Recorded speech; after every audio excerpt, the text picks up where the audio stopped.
It was midday, and the African sun was pouring fire, enveloping the Malamala Game Reserve in a fierce, brutal heat.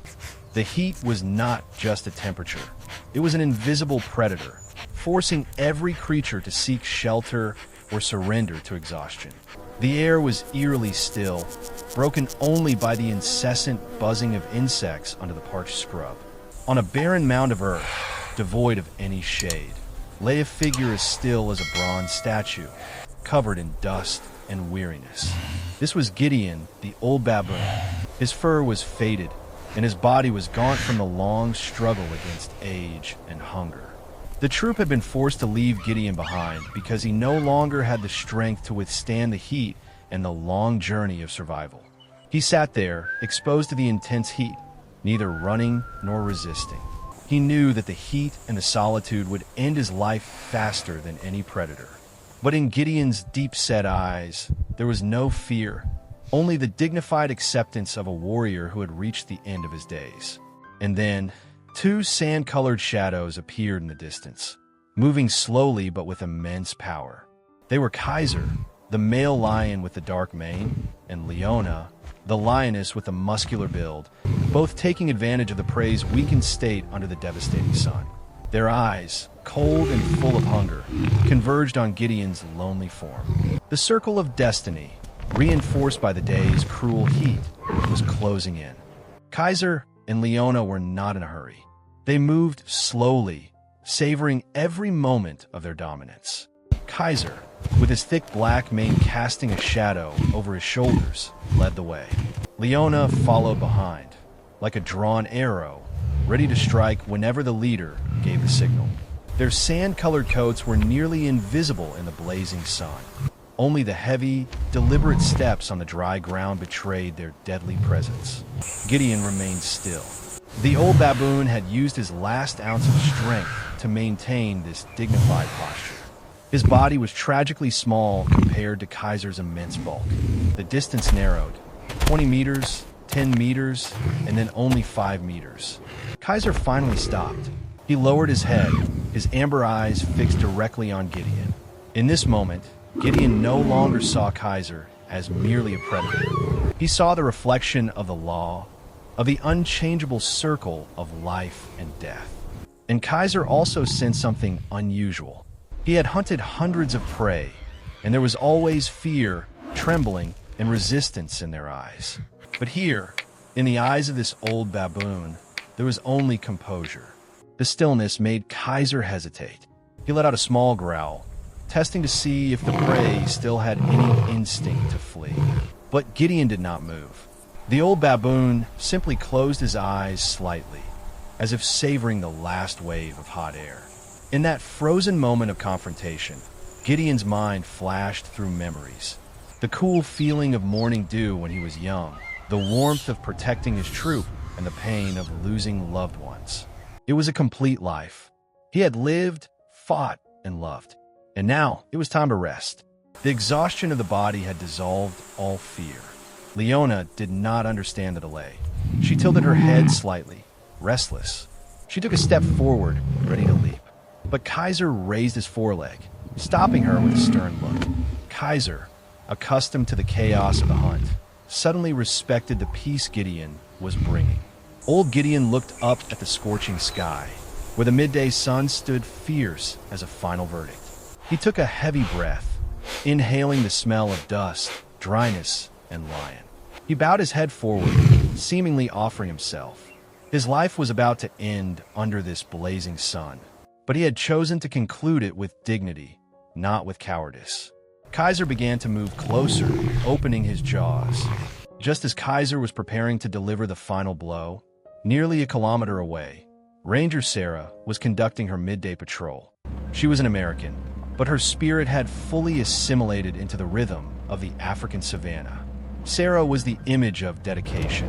Neatly tied hair, a sweat-soaked khaki uniform, and eyes always sharp beneath the wide-brimmed hat. She knew that midday was the most dangerous time, not just because of the potentially fatal temperature, but because it was when the weakest creatures revealed their vulnerability. Sarah's jeep was moving slowly through the sun-scorched grassland. Her hand was on the steering wheel, her eyes on the binoculars. Although accustomed to witnessing death in nature, her heart always carried a deep sense of compassion. She swept the binoculars across a patch of open ground and suddenly stopped. Under the glaring sun, she saw an unusual cluster of sand-colored shapes focused on a small mound.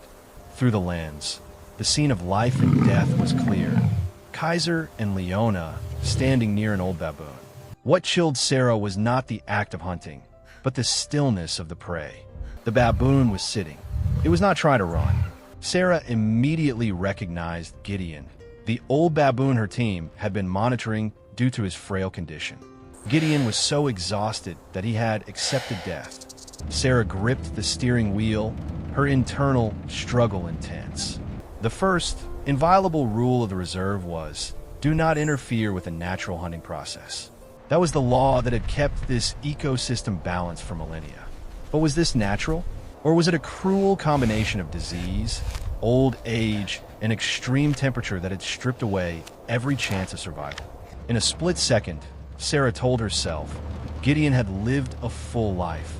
He deserved an ending that wasn't based on helplessness.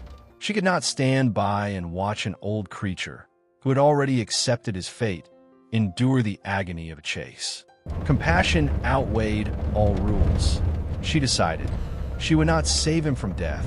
She would save him from the cruelty of death. One more day, Gideon. You deserve one more day, Sarah muttered. She quickly prepared. She turned on the headlights, even under the blinding sun, to create a dazzling, distracting effect. Her hand went to the car horn. The decision had been made. She gripped the gear shift, and the Jeep, carrying the will of a human, began to accelerate directly toward the life and death standoff. The engine roared in the midday heat, a countercry to the silent laws of nature. The sudden roar of the diesel engine and the abrupt appearance of the Jeep tore through the stillness of the confrontation. Kaiser, just about to strike the final blow, suddenly froze, his large ears swiveling toward the sound. Leona, always more cautious, immediately backed away. The Jeep's headlights, despite the daylight, created a blinding glare combined with the sunlight, aimed directly at their eyes, causing discomfort and dazzling them. Sarah maintained a steady speed, not so fast as to lose control, but strong enough to create a sense of threat. She continuously blasted the car horn, a long, piercing sound, utterly foreign and not belonging to this world of predation. The presence of a human, combined with this weapon of light and sound, shattered the lion's plan. Kaiser lifted his head, his amber eyes narrowed, staring at the approaching vehicle. He was not afraid of the car, but he hated the inconvenience. Kaiser's hunting law was simple: efficiency and energy conservation. An old, frail baboon was not worth having to deal with an annoying and unpredictable distraction. He let out an angry growl, directed at Sarah as a warning. Sarah did not flinch. She kept the horn and headlights on. This was a battle of wills, not of brute strength. After a few moments of hesitation, Kaiser made his decision. With an irritated shake of his head, he turned his back, his magnificent mane shifting. Leona quickly followed, and both silently retreated into the shade of a cluster of trees a few hundred meters away, vanishing as quickly as mirages. The air became still again, broken only by the low rumble of the Jeep's engine. Sarah turned off the engine and waited another minute, ensuring that Kaiser and Leona were far away and no longer felt threatened. She stepped out of the vehicle. The immediate silence after the noise created a powerful contrast.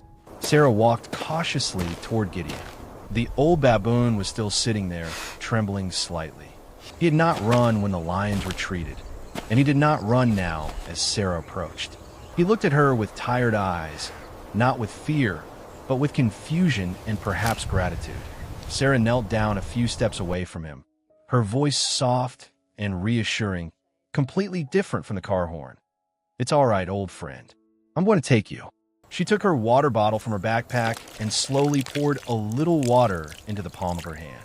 Gideon looked up, hesitating. Finally, the instinct for survival won. The frail baboon reached out his hand, licking every drop of the cool water. It was not just water, it was life. Sarah performed a quick check. He was only exhausted and dehydrated, with no serious injuries. A sigh of relief escaped Sarah. She had succeeded, not by fighting nature, but by listening to her own conscience. With Kaiser and Leona's retreat, silence returned, but it was a different silence, a silence of survival. Sarah approached Gideon, exhaling softly to see the baboon was still intact. She spoke quietly, her voice blending with the midday sun. "That's it, old friend. It's over." Getting Gideon into the car was not easy. The baboon was too weak to walk on his own, but his wild instincts still made him wary of humans. Sarah had to move slowly, reassuring him with her voice and gentle gestures. She spread a soft blanket on the back seat and gently helped him up. She shielded Gideon from the sun with a thin tarp, ensuring he was in the coolest environment possible. The Jeep left the barren mound, carrying a life that had just escaped the jaws of death. Throughout the drive back to the ranger station, Sarah contemplated. She knew she had broken a rule, but she wondered, was not compassion also a rule of nature, a rule of humanity? Her action was not a defiance of a law, but a tribute to a life fully lived. She could not save every old and weak animal, but she had saved Gideon. And sometimes, saving one individual is enough to affirm the value of all life. Back at the station, Gideon was immediately attended to by the medical team. He was given 4 fluids to combat dehydration and provided with easily digestible food. In a treatment room, Gideon no longer had to sit upright, facing death. He lay on a soft cushion, his eyes closed in the first deep and peaceful sleep in days. It was serenity, it was release. The story of Gideon and Sarah is not just a dramatic moment in the reserve. It is a powerful message to all of us. Our lives are also full of Kaisers and Leonas, challenges, pressures, moments of exhaustion that seem impossible to withstand. Like Gideon, there are times when we feel we must give up. But this story reminds us that hope often comes from the most unexpected places, a sudden light, an act of intervention by kindness. Sarah, through her courage and compassion, gave Gideon the gift of one more day. Gideon's life may not extend for many months, but his remaining days will not be his final, desperate days under a predator's claws. He will live in safety, loved and respected. His story is a reminder that conservation is not just about protecting species, but also about protecting the spirit of life, the spirit that does not surrender to harshness. If the story of Gideon and Ranger Sarah's actions touched your heart, remember that we all have the power to be the Jeep's headlights in someone else's life. Please share this story to spread the message of connection and humanity. Never underestimate the power of a kind heart. Ask yourself, what will you do with the gift of one more day you are given?